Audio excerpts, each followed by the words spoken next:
সেই পুরনো তাস খেলার টেবিল, এই সেই টেবিল, এই সেই ঐতিহাসিক টেবিল, যে টেবিলের সামনে আমি দাঁড়িয়ে আছি। এই ঐতিহাসিক টেবিলে, যে টেবিলে বসে আমাদের ভারত বিখ্যাত নেতাজি সুভাষচন্দ্র বোস, হোসেন শহীদ সারওয়ার্দী, বাংলার বাগ শের বাংলা একে ফজলুল হক, মাওলানা আব্দুল হামিদ খান ভাসানী, শেরে বাংলা আমাদের নজরুল, আমাদের এস এম সুলতান, তারা এই সোফাতে বসে ঘন্টার পর ঘন্টা আড্ডা দিয়েছেন, গল্প করেছেন। তার ফাঁকে ফাঁকে এই তাস খেলার টেবিলে ওনারা সময় কাটিয়েছে।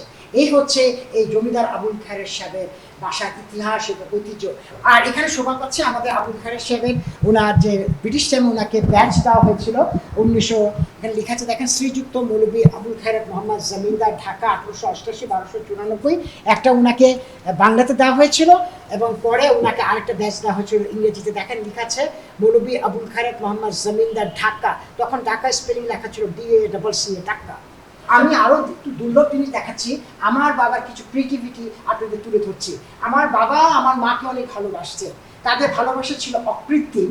আমার মা কি করছেন, তার ওয়াইফ কি করছেন, সেটা তার চোখ, তার ভালোবাসা দিয়ে, উনার যে রঙের তুলি দিয়ে উনি চোখ, তার ভালোবাসা তুলে ধরতেন। এখন আমি দেখতে পাচ্ছেন এখানে আমার মা, উনি আমার বড় বোনের মাথা দেখছিলেন, কুকুর দেখছিলেন। আমার বাবা ওনার সয় না, দেরি সয় না, উনি সাথে সাথে উনি আমার মাকে তার চোখ, তার ভালোবাসা দিয়ে উনি আমার মাকে উনার মনের মাধুরী দিয়ে এঁকে ফেলেছেন। দেখেন আমার বাবার নাম লেখা আছে জাহাঙ্গীর, 27/10/66, 27/10/1966 সালে ওনার আঁকা।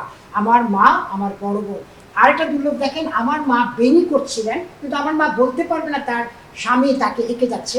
দেখেন এটাও লেখা আছে কয় তারিখ, 6/8/65।